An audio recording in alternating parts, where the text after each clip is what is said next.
오늘 우리에게 주시는 하나님의 말씀 봉독해 올립니다. 고린도 전서 2장 1절에서 7절까지에 있는 말씀입니다.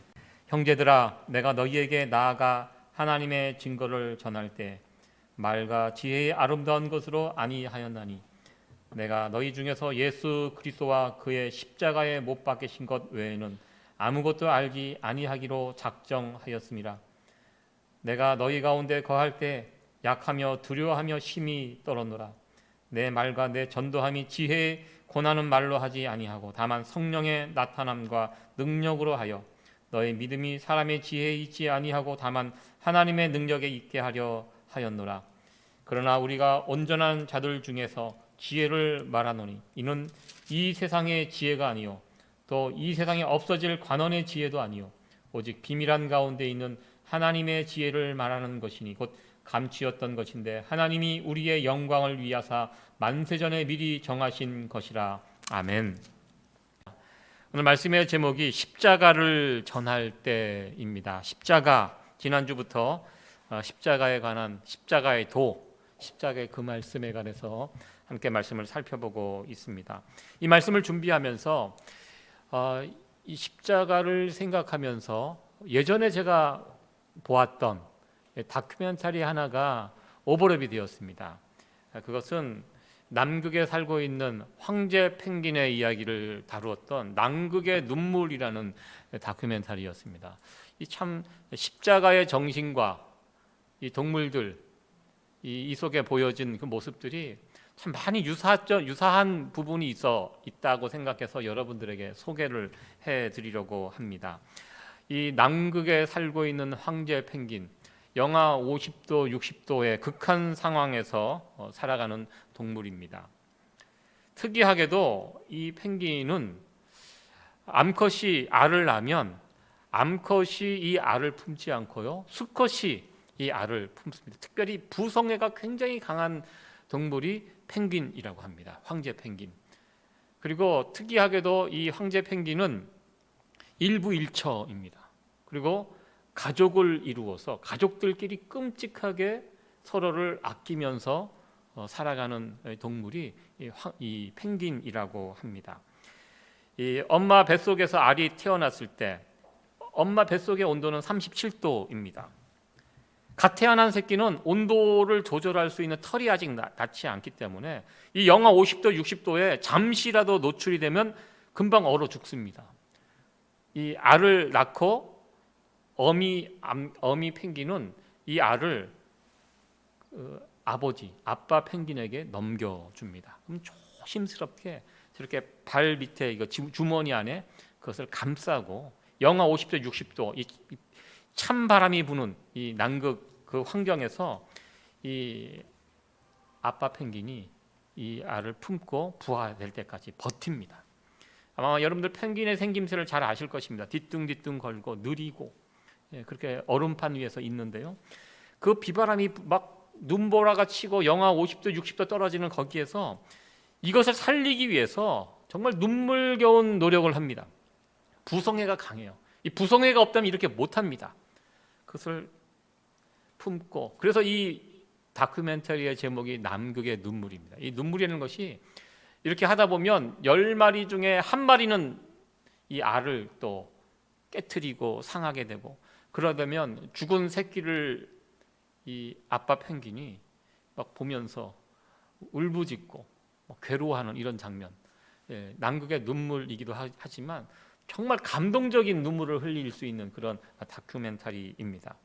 저는 그것을 처음 볼 때, 야, 왜 저렇게 극한적인 상황에 가서 새끼를 낳고 거기에서 살아가는가 참 의아했습니다. 영하 50도, 60도 얼마나 춥습니까? 거기에서 바람까지 불면 이건 상상을 초월할 아주 지구상에서 가장 환경이 좋지 못한 그곳이 남극 상황입니다. 좀 새끼를 좋은 환경에 가서 좀 따뜻한 데 가서 거기에서 이렇게 좀 낳고 키우면 좋을 텐데 왜 굳이 저런 눈보라가 치는 죽음의 땅을 걸어 들어가서 거기에서 저렇게 새끼를 키울까? 저기에서 왜 낳을까? 처음에는 참 그 펭귄이 미련해 보이고 답답해 보이고 안타까웠습니다. 그런데요, 이 드라마를 보면서, 이 다큐멘터리를 보면서 제가 느낀 것이, 야, 펭귄이 참 지혜롭구나. 왜냐하면 그 극한의 환경에 가게 되면 다른 짐승들은 접근할 수가 없습니다. 펭귄이 굉장히 약합니다. 새끼들 어떻게 살릴 수 있습니까? 여기에는 천적이 없어요. 그 환경에는 천적이 살 수가 없습니다. 그러니까 천적이 접근하지 못하는 그 남극, 그 엄청나게 추운 그곳에, 그래서 펭귄이 거기를 찾아가는 것입니다. 왜냐하면 이 새끼를 여기에 가면 안전하게 지킬 수 있기 때문에. 그 누구도 찾지 않는 죽음의 땅이지만 펭귄은 그곳을 찾아갑니다.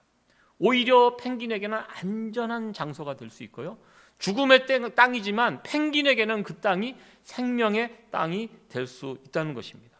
그런데 제가, 야, 펭귄이 참 지혜롭구나.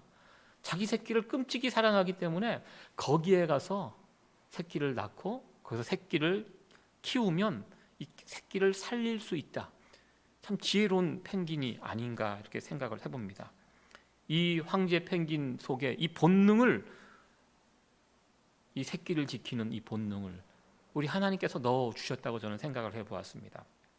새끼가 태어날 때가 되면 하나님께서 명령하십니다. 야, 추운 데로 가. 눈보라가 치는 저곳으로 가. 그러면 너 새끼 살릴 수 있어. 지구에서 가장 좋지 못한 그 환경, 그 남극이 오히려 생명의 땅으로 이 펭귄에게는 되어지는 이 역설, 이 자연세계의 신비를 우리는 황금 이 펭귄의, 황제 펭귄의 이야기를 통해서 보게 됩니다. 참 하나님께서 창조하신 이 자연세계, 우리 집사님께서 기도 가운데 말씀하셨지만 참 아름답습니다. 하나님께서 이런 것들 다 짐승들이 살아갈 수 있도록 그와 같은 본능들을 다 그런 피조물에 넣어주신 이런 모습들을 보면서 하나님의 신비, 또 지혜, 이런 것들을 볼 수 있게 됩니다. 죽음의 땅이지만 오히려 그것이 생명이 꽃피는 신비의 땅으로 바뀌는 신비, 이것이 어쩌면 십자가의 모습이 아닌가 이렇게 생각을 해봅니다. 십자가는 죽음을 상징합니다.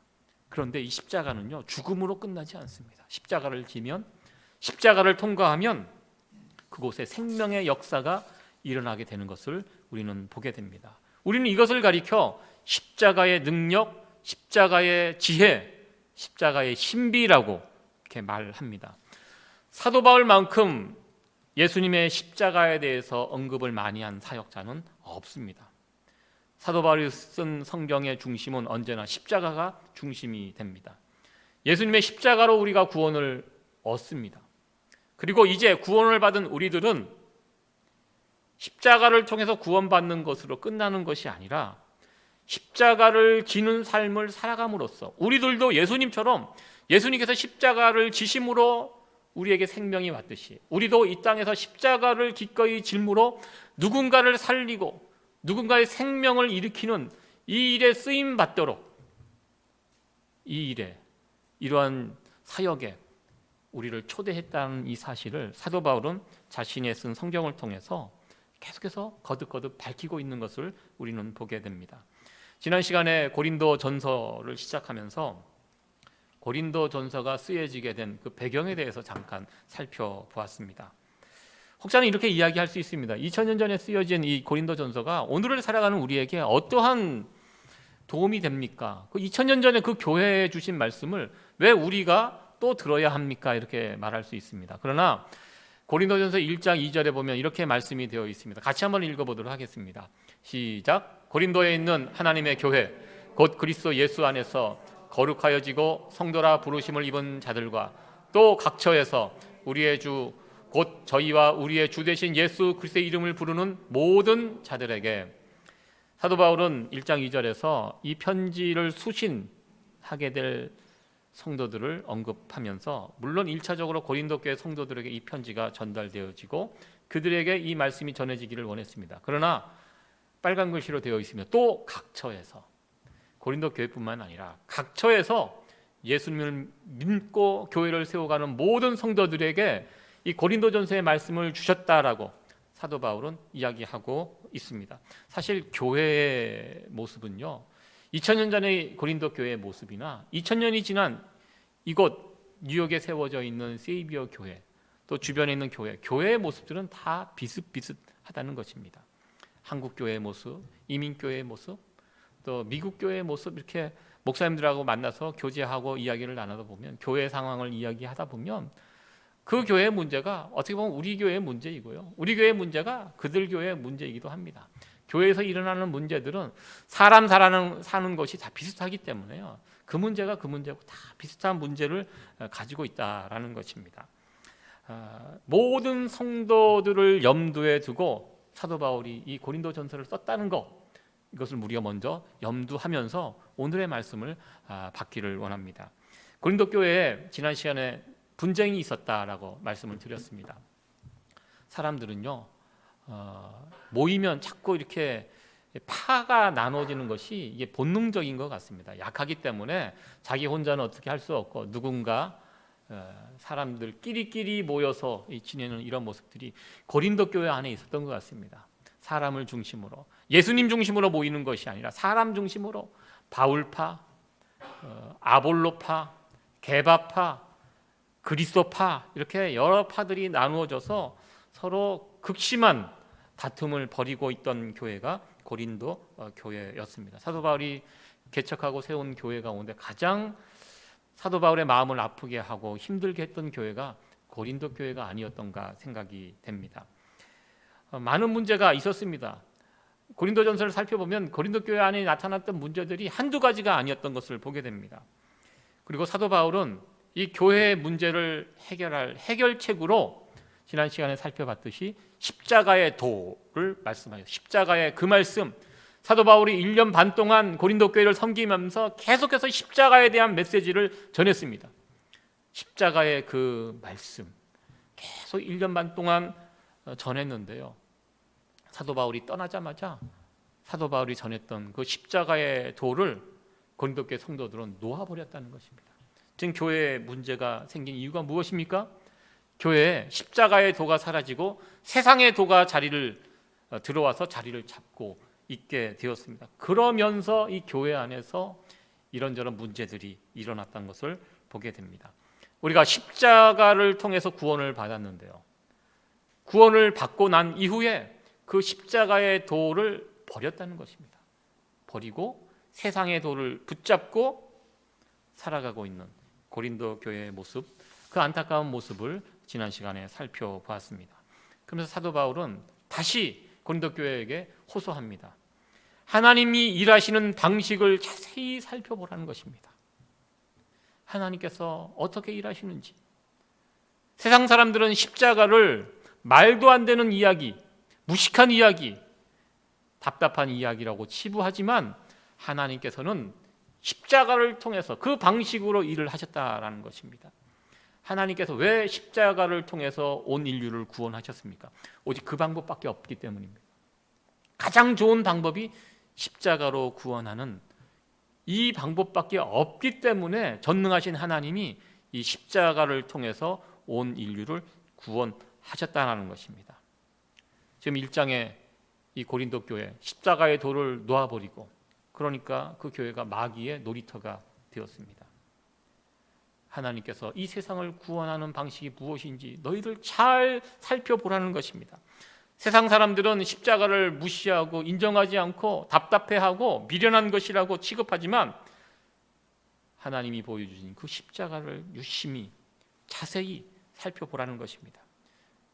그것이 진짜 하나님의 능력이고 지혜라는 것, 세상을 구원할 방법은 이거밖에 없다는 사실을 사도 바울은 말씀을 통해서 강조합니다. 십자가는 신비입니다. 그냥 보면 한심해 보입니다. 어떻게 십자가에 달린 예수가 세상을 구원합니까? 로마 황제처럼 힘 있는 자들이 세상을 구원하지, 이것이 세상의 도고 세상의 방식입니다. 그런데 예수님은요, 그러한 모습으로 세상을 구원하지 않으셨다는 것입니다. 모든 것을 다 하실 수 있는 전능하신 하나님이 정말 연약한 모습으로, 초라한 모습으로 이 세상에 오셔서 십자가에 달려 죽는, 어떻게 보면 참으로 무능한 방법으로 이 세상을 구원하셨다는 것입니다. 그것이 이 세상을 구원하는 하나님의 지혜고 하나님의 방법입니다. 죽을 것 같지만 오히려 그 죽음을 통해서 새로운 생명이 일어나는 이 십자가. 그리고 오늘 2장을 시작하면서 사도 바울은 1절에서 자신이 어떻게 사역을 했는지 설명을 합니다. 하나님이 이런 식으로 사역을 하셨고 이런 식으로 세상을 구원하셨다. 십자가이다.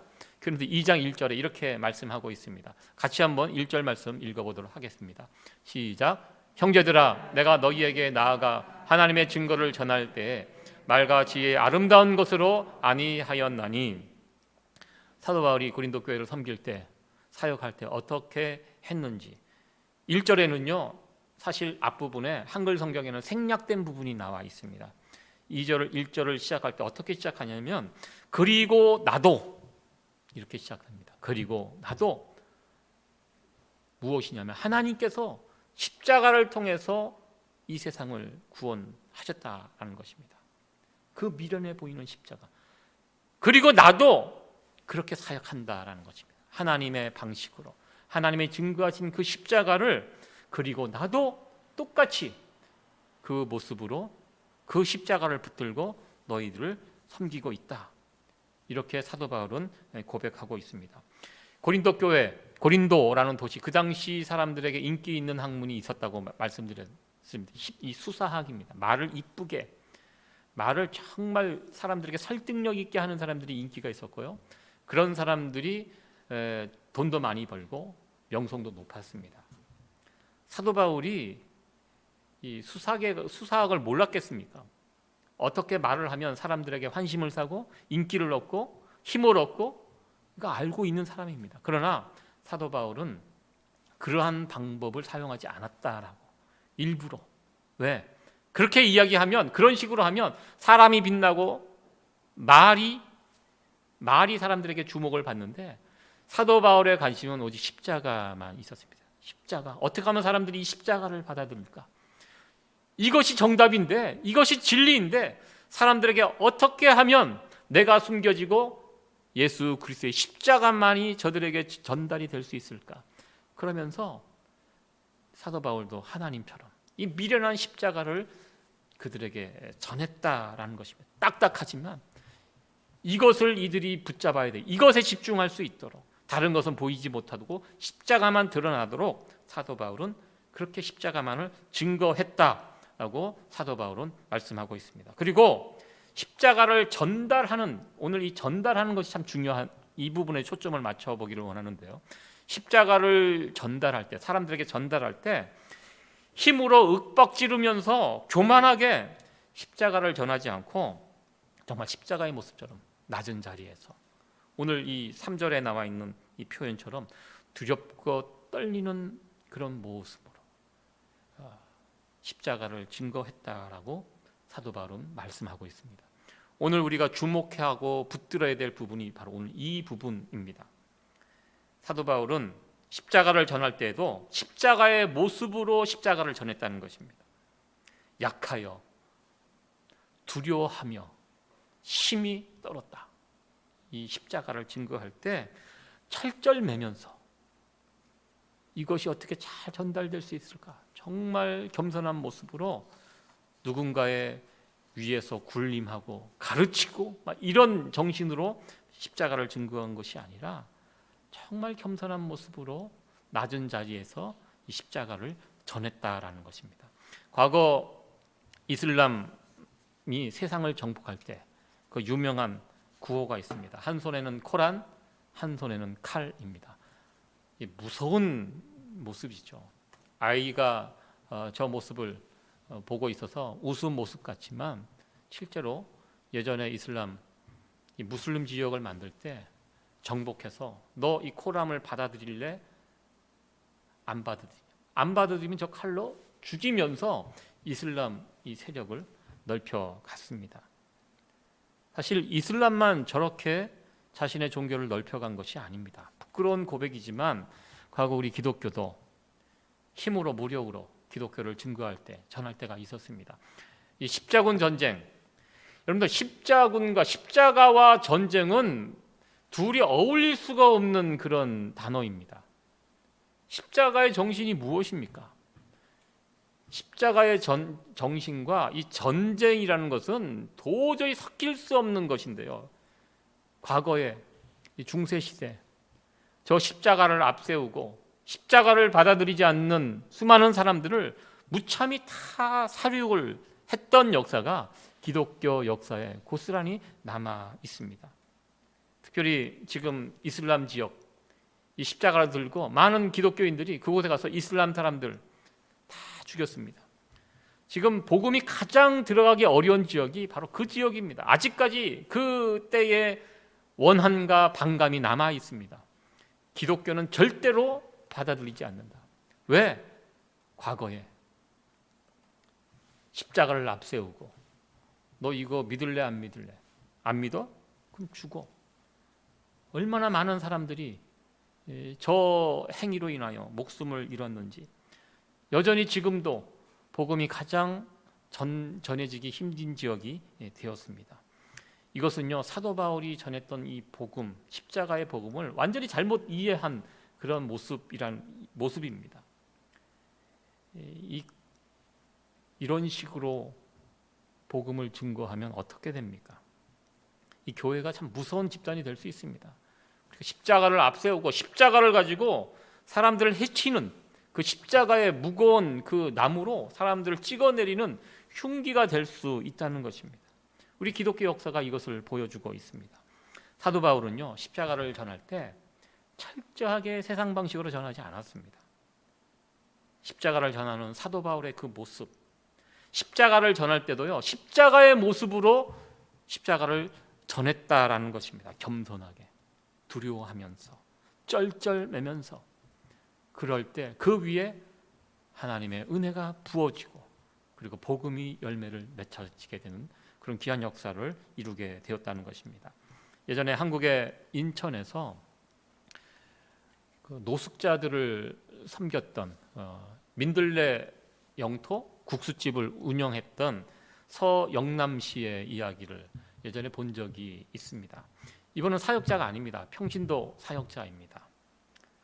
이분이 인천에 국수집을 만들고 또 노숙자들을 먹이는 이 사역을 오랫동안 했어요. 아마 지금도 아마 그 지역에 이렇게 세워져 있는 것으로 알고 있습니다. 이분이 우연한 기회에 필리핀을 방문한 적이 있습니다. 필리핀에 가서 그곳에 빈민촌에 살고 있는 아이들을 보면서 큰 충격을 받았습니다.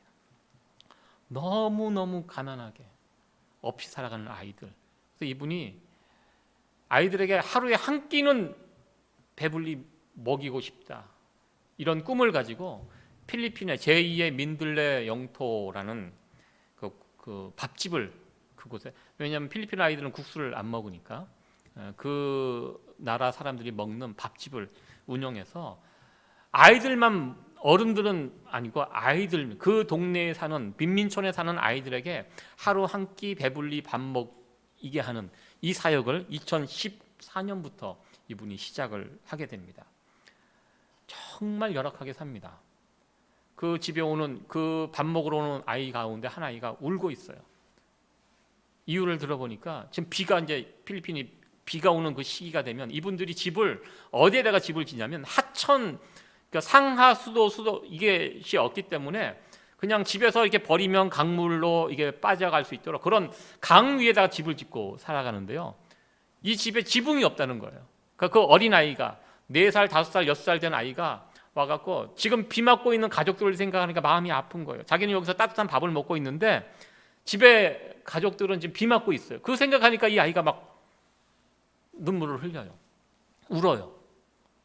그러니까 이 서영남 씨가 이 아이의 손을 붙잡고 그 집을 이제 신방하러 가니까 정말 막, 그때는 우기철이니까 집에 막 물이 막 이렇게 차서 막, 집에 들어가 보니까 정말 지붕이 없고 막 지붕을 비닐로 막 이렇게 쓰면서 비를 피하고 있는 모습을 보면서 이 서영남 씨도 같이 얼굴을 돌리고 눈물을 흘리는 이런 장면 보았고요. 그리고 한 번은 이 아이들을 데리고, 그동안 한 번도 이 아이들이 맥도날드 같은 이런 패스트푸드 음식을 먹어본 아이들이 아니에요.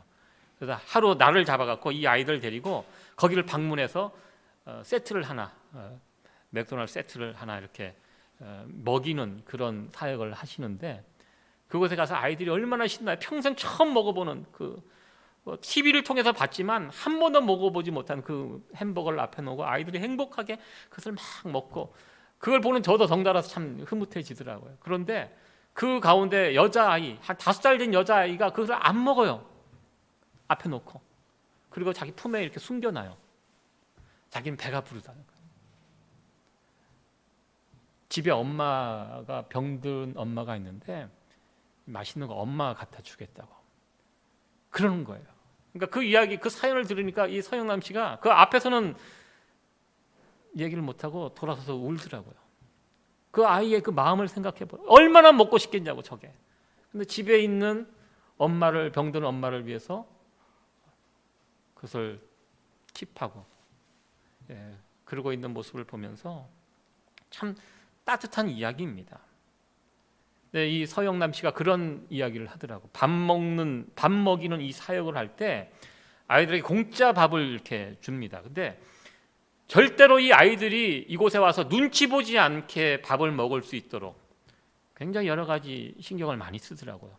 그러면서 한 가지, 절대 줄을 안 세운대요. 아이들 보통 이렇게 공짜로 밥 나눠주는 데 가보면 사람들 줄 쫙 서 있습니다. 그리고 주걱이나 이런 걸 들고 사람들이 줄 똑바로 서세요. 똑바로 서야지 이게 밥 줄 거예요. 막 이렇게 하면서 질서를 잡고, 또 이게 밥 주는 사람이 얼마나 큰 권력입니까? 저도 예전에 군대에 있을 때 그 주방장, 우리 밥 타러 가거든요. 잘 보여야 돼요. 잘 보여야지 닭다리 큰 거라도 하나 얻지. 그 앞에 가서 막 이렇게 그 주방장하고 친하게 지내는 게 큰 요령입니다. 그 권력이거든요.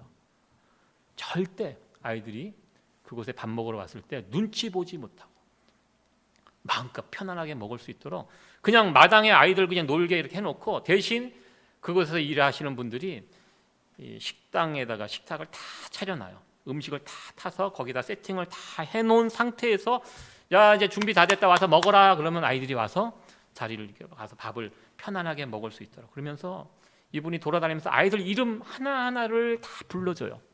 이름을 불러주고 눈을 보고 맞추고 편안하게. 처음에는 막 쭈삣쭈삣하고 막 부끄러워하던 아이들이 그곳에 오니까 이제 편하니까 정말 공짜 밥을 먹지만 얻어먹는 것이 아니에요. 그러면서 아이들을 존중해주고, 그러면서 아이들이 이제 어느 순간부터 웃기 시작하고 자기가 가진 고민들을 거기에서 이야기하고, 그러면서 그 아이들을 밥을 먹이면서 배불리 밥을 먹이면서 축복하고, 또 이 아이의 또 교육시키고, 이렇게 보면서 참 저의 마음이 따뜻해지는 그런 경험을 제가 느꼈습니다.